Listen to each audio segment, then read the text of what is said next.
throughout my career, like many people, I came to begin to question the system that I was in, and this led me eventually to gold. And from there, I've been led onwards towards Bitcoin. And I actually think that gold and Bitcoin are very much complementary.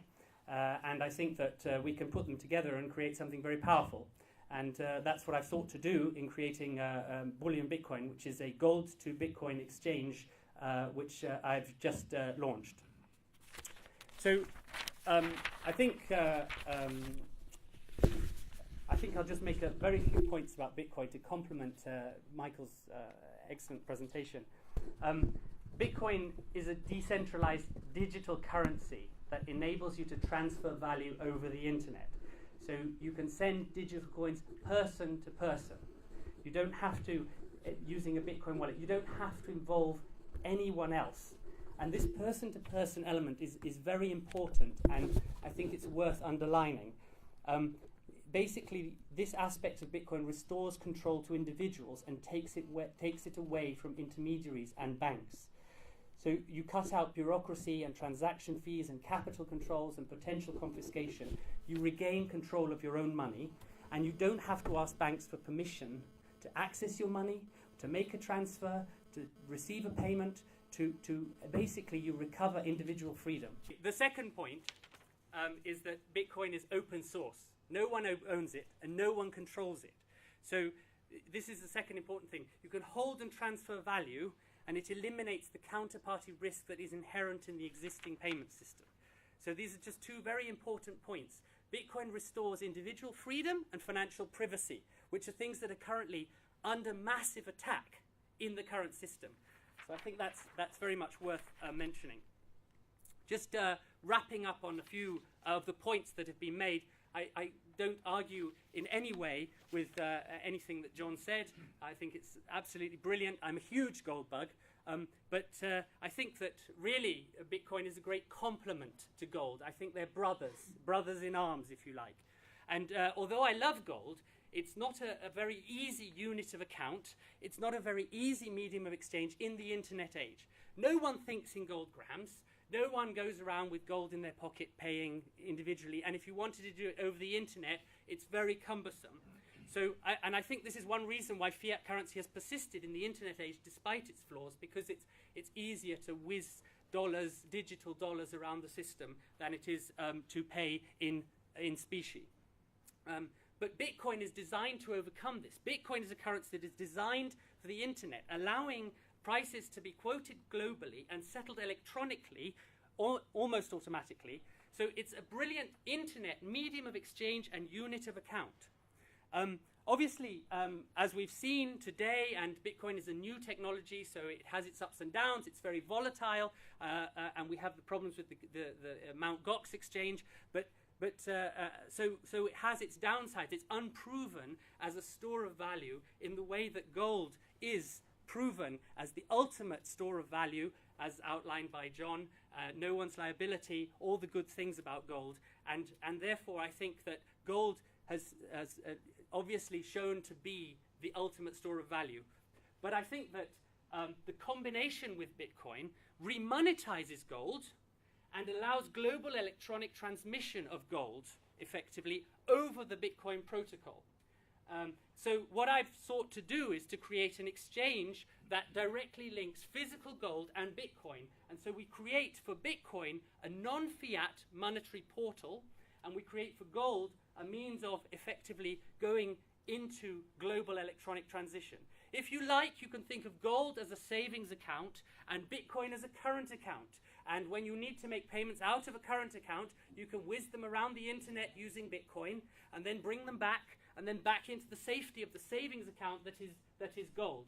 So I think that digital gold, as Bitcoin is known, is a brother of physical gold. And so it's important that they're put together. I'll try to be as brief as possible because I know we've had a long series of talks. I'll just talk about my exchange slightly. Bullion Bitcoin is what I call a next generation Bitcoin exchange. And the problems that you see about the exchange of Mt. Gox that has collapsed today I think there are 4 areas that need to be improved in the Bitcoin ecosystem. The first area is Bitcoin security, where obviously the Bitcoins in Mt. Gox have sort of vanished somehow, whether for whatever reason. Regulatory compliance and transparency, safeguarding customer assets by design, and going beyond the legacy fiat system. So I'll just go on a bit about that very shortly. In terms of Bitcoin security, within our exchange, we've created a wallet, a place where you can hold Bitcoins, and this wallet effectively is directly auditable. You can see the Bitcoins on the blockchain. The blockchain is where you can see all Bitcoin holdings. You can see the Bitcoins directly on the blockchain and compare them to the balance that is shown in your wallet in our system. And so they are in that wallet. It's like allocated Bitcoin, effectively. Instead of allocated gold, I'm introducing the concept of allocated Bitcoin, because they are in a specific wallet address in a specific place. And they can be released by you requesting withdrawal, and by the withdrawal being countersigned by a regulated payments institution, FCA regulated, who will countersign the withdrawal for security. And the withdrawal will only go to one particular address, which will be your personal wallet address, not to any address in the world. So in this way, we've tried to design it so that the Bitcoins can't go off and be sent off by one person to any address in the Bitcoin network. They can only go to one address, your address, and they have to be countersigned by a regulated payments institution. In terms of regulatory compliance, the existing Bitcoin exchanges, it's all very Wild West. We don't know who owns them. We don't know where they are. We don't know if they have any regulation. There's no accountability. There's no oversight. So we're trying to overcome that with the exchange that I've created. So it's 100% owned by, effectively, me. It's domiciled in the UK. The exchange manager and the administrator are regulated by the FCA. We're carrying out AML on customers. Payments are made by an independent party, by the administrator and the customer together, not by me. We are, because of our regulatory permissions, excluding retail clients, and we're not dealing with the US, which has its own enormous regulatory regime, which is best left to its own devices. In terms of the way we've designed it to safeguard customer assets, essentially there are 4 states within the exchange. You either have allocated gold in your own account, or you have gold held in Bullion Bitcoin Limited's allocated account on a bailment basis, or you do an exchange, say, directly, physical gold for allocated Bitcoin, and then you have allocated Bitcoin held in a secure identifiable vault address in our system, and or you move the Bitcoin to your own wallet, which is, again, under your direct control. This just shows the flow of assets coming in. Gold is in. We provide a sort of receipt which manifests our ownership, and another customer brings in Bitcoin. An exchange happens between the 2 customers, gold to Bitcoin, and then gold is delivered effectively out of the system to the customer that sold Bitcoin and bought gold, and vice versa. I think that when I look at gold and Bitcoin, I think that, as I say, it's very important for them to act together and to be. I think they're very strong complements to each other. The exchanges that we have now, where people are trying to exchange between Bitcoin and fiat, this is necessary but limited. It doesn't allow us to develop Bitcoin to its full potential. I think the aim should be, as John sort of alluded to, is to create the building blocks for a real alternative monetary system. And so I think the combination of Bitcoin and gold offers this possibility, and we should take it. Thank you.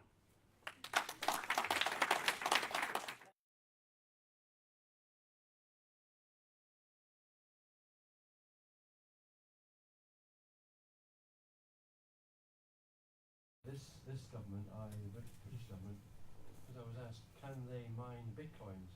I said yes. And I said you could even invent your own cryptocurrency, and you could mine the first 10% of it, and then give half away. Why would we do that? I said, well, why shouldn't we do that? and the remainder of the 90% would be mined as a public-private enterprise. I said, why should we do that? I said, well, everything else has been commoditized or privatized. You've privatized the electricity, you've privatized water. Why don't we privatize money? So doesn't any government, not the UK government, create its own virtual currency and have it running alongside the fiat currency? And that would work. And in fact, there is a group of people in the UK who are thinking of doing just that. It's called Breaking Bit. Anyone seen the movie Breaking Bad? And we're going to become the breaking bit of virtual currencies around the world. More later. Okay. Well, I mean, I think that one of the problems that they're having going back to the gold standard is that the claims in paper gold vastly outweigh the actual physical that's available, and any move towards the gold standard precipitates a sort of run on physical gold, I would imagine. But I think that it would be wise of them to consider the idea of cryptocurrencies and how they could implement it. And I think that it's hard to avoid. Even if you don't like Bitcoin or you don't think Bitcoin's going to work or whatever, it's a revolutionary idea. The idea that you can transfer value person to person is a revolutionary idea. It's going to change the world. They might kill this one, they might try and put it back in its box, but the fact that I can press a button on my phone and I can send Bitcoin to someone in China or Dubai or wherever, anywhere, and it'll be there instantly if they have an internet connection, without any banks, or any clearinghouses, any of these people. It's a revolutionary idea which is going to change the entire system that we have and that exists, and has the potential to do that. And so, you can either accept the change and sort of work into it and be something that accepts innovation, or you can try and hold back the tide. And probably they'll try and hold back the tide, but I think they'd be well advised to think about how they could widen participation in direct payment and digital currencies. As I mentioned briefly near the end of my presentation, I have tremendous sympathy with what Bitcoin is trying to do, and I'll be surprised if governments in future do not, in certain ways, embrace the cryptocurrency concept. Now, I hate to say this, but I'm concerned that the way in which they embrace it will be one that applies a degree of taxation, which may or may not be welcomed by those who are using it at the time. But that may vary country by country, and there may be a degree of tax competition around how exactly cryptocurrencies are taxed. The same way varying rates of inflation is a tax, folks, let's accept that. Varying rates of inflation around the world are a form of tax competition among governments. I will say this, when I put on my rarely worn sort of geopolitical / military hat, and I imagine some major dispute about God knows what occurring in Iran, Syria, Ukraine, who knows where it will be, when the tanks roll in, I don't imagine them seizing bitcoins. I do imagine them absolutely seizing gold. I can't imagine otherwise. And maybe that's a fault of my imagination and perhaps not thinking far enough into the future, but it just seems to me that for all of its promise as an alternative currency, there is a rough patch that we might have to get through in world history to the other side. And I don't see how you get through the rough patch that I think probably lies ahead as the global system deleverages, as the dollar loses reserve status, and as perhaps a handful of conflicts arise. I don't see how you get through that rough patch without gold becoming relatively more important as the ultimate store of value rather than relatively less.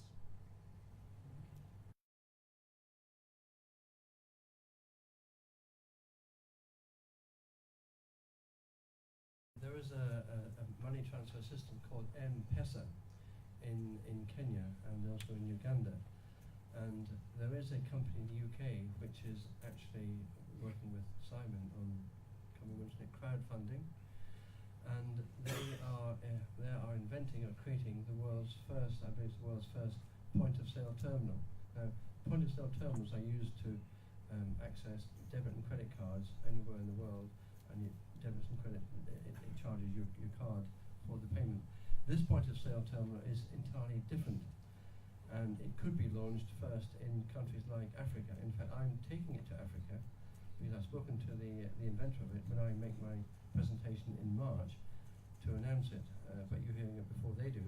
And what it does is you can take your mobile phone and put it near the point of sale terminal, and it will extract the amount of money required under the NFC technology, or if the amount is too great, it will produce a little small QR code and your phone will read that. So that is the interface for, if you like, bricks and mortar companies around the world to accept bitcoins from mobile phones.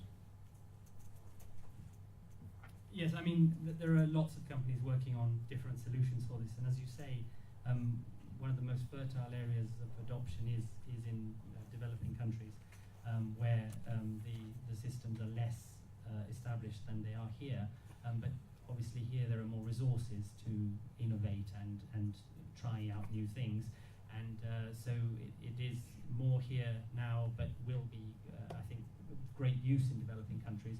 And I mean, there are platforms that allow people to send bitcoins just by sending text messages, and you know, there's a lot of development in this area. And as you say, I think there's a lot of promise as well. And you know, when we've approached the government or the HMRC, you know, we do point out the anti-poverty benefits, for example, of Bitcoin, where you know you can send Bitcoin to someone in whatever, the Philippines, throw your phone immediately and they'll receive it straight there, and whereas if they go to Western Union, you will lose 20% of the amount, etc. And so there's a company called ZipZap as well, which is working on cash payments in this way as well. So yes, there's a lot of development in that area, and as you say, it is a very promising area. There are derivative platforms in the US if you want to do that, but I mean, you know, feel free, of course. The thing I would say about Bitcoin is, you know, Bitcoin is not legal tender. No one's forcing you to use it. It's totally free. So people adopt it or not, and they're totally free. No one is compelling anyone to use Bitcoin. So it's like gold. It's a free market thing. Governments enforce legal tender at the point of a gun, and that's their business. But Bitcoin is free. It's freely adopted. So I think, you know, the value of Bitcoin derives from the social consensus that it has value and that is used globally, and that I think is quite powerful. But please feel free to use the derivative platforms in the US. They would let you bet on them shorting Bitcoin.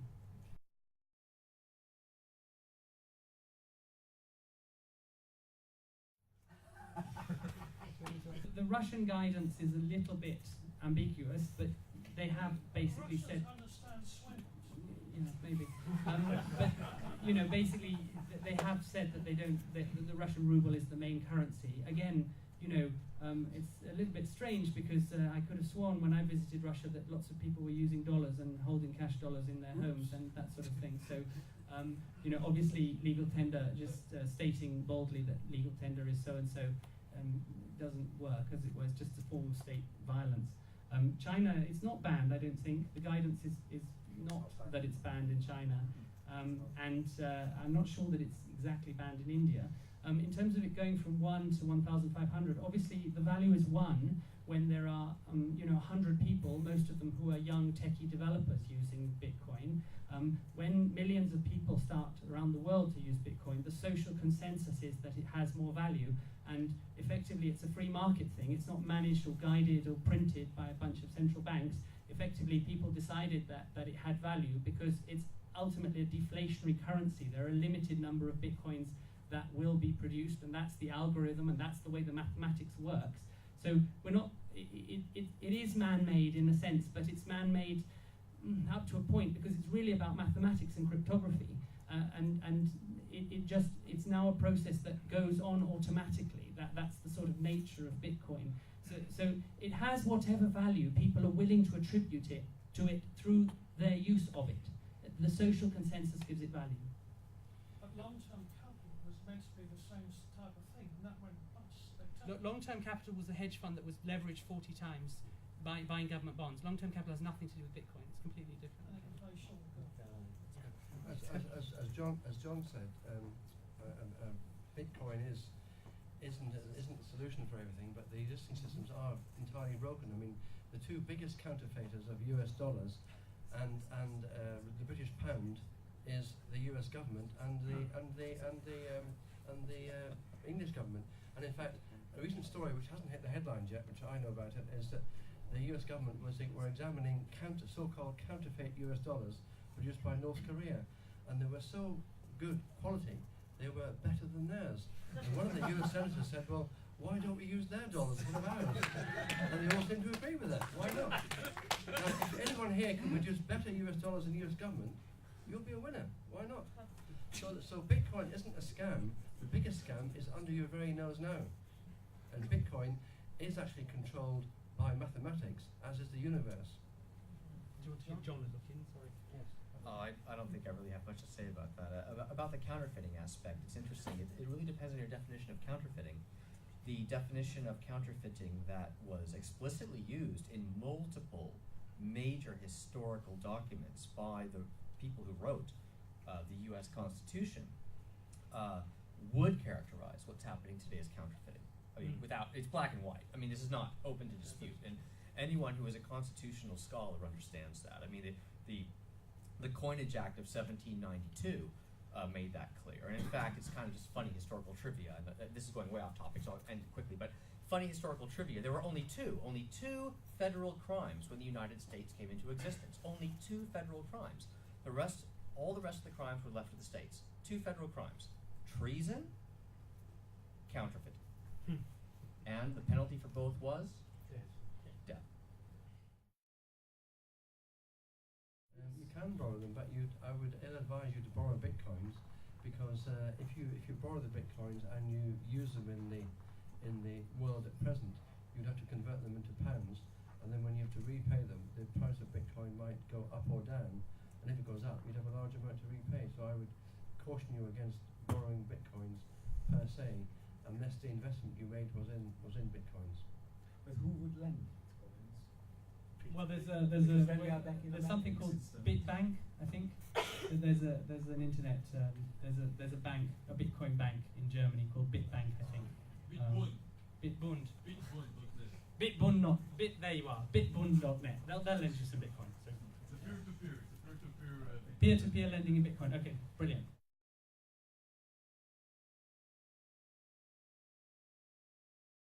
Do governments manipulate any market? I mean, they don't manipulate interest rates. Do they manipulate currencies? No, never. Do they explicitly try to prop up the stock market? Do they provide subsidies to mortgages, corporate bonds, asset-backed securities in various ways? Do they require bank capital to be held in government bonds instead of gold? Do they require? I mean, the list goes on and on. Anyone who thinks that the gold market is not manipulated in some way by authorities is being naive. I mean, let's be honest. Now, I'm not saying I know what they're doing, or I know what the purposes of what they're doing, but the idea that they're doing nothing when they're doing everything else explicitly and openly, it's a bit naive, in my opinion. Does that answer your question? Well, my question was more specific to the massive drop last year. Well, keep in mind that if you could argue that a lot of speculative interest entered the gold market in 2011, and it drove the price to $1,900 per ounce briefly in a just purely speculative wave of buying, and that was unwound over the course of the last couple of years. If you draw a longer-term trend line, guess where gold currently is? It's actually bouncing and rising from that longer-term trend line. So was that the result of manipulation, or was it the result of normal market dynamics? I think you can make either case. The latter case is easier to make, probably. But again, to assert that under no circumstances are any economic officials the world over remotely involved in somehow transacting in the gold market in a way which might be influencing the price, I think is a bit naive. But I wouldn't say that's the reason why it went down.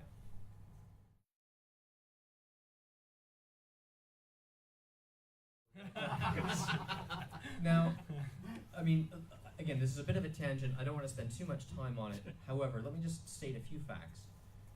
Back in 2012, there was an extremely active movement, grassroots movement, amongst German academic and business circles to repatriate Germany's gold. They made numerous requests through various legitimate government channels. They were all rebuffed. And they were rebuffed until they weren't. I mean, literally, it seemed to suddenly one day, finally, the government decided it needed to act. There was enough political grassroots pressure. When they acted, they went to the Bundesbank and said, okay, Bundesbank, you need to do something about this. And the reason why they had to ask the Bundesbank to do something about it was because the Bundesbank is not answerable to the German government. It is by far, and I stress this, by far the most independent central bank in the world that exists today. And then the Bundesbank rebuffed it and said, well, you can't tell us what to do. We're the Bundesbank. But even there, after a few months, even the Bundesbanks kind of realized the writing was on the wall and that public opinion was building against them. And so suddenly, again, all of a sudden, the Bundesbank said, fine, you're right, we'll repatriate some gold. And so they make a request to the United States to do so.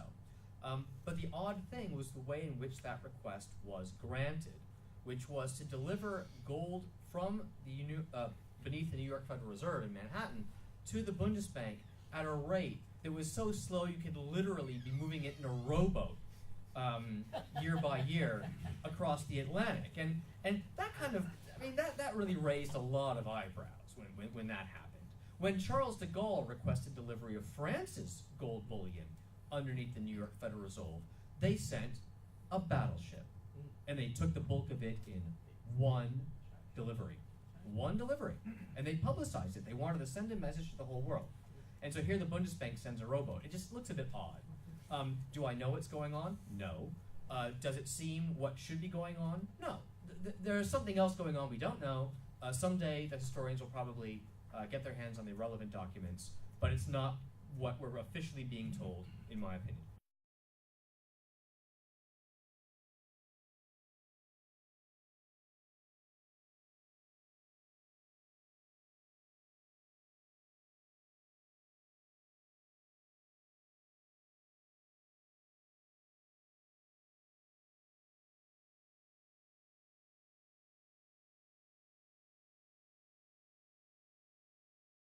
If perfect anonymity were possible, then yes, that would appear to work.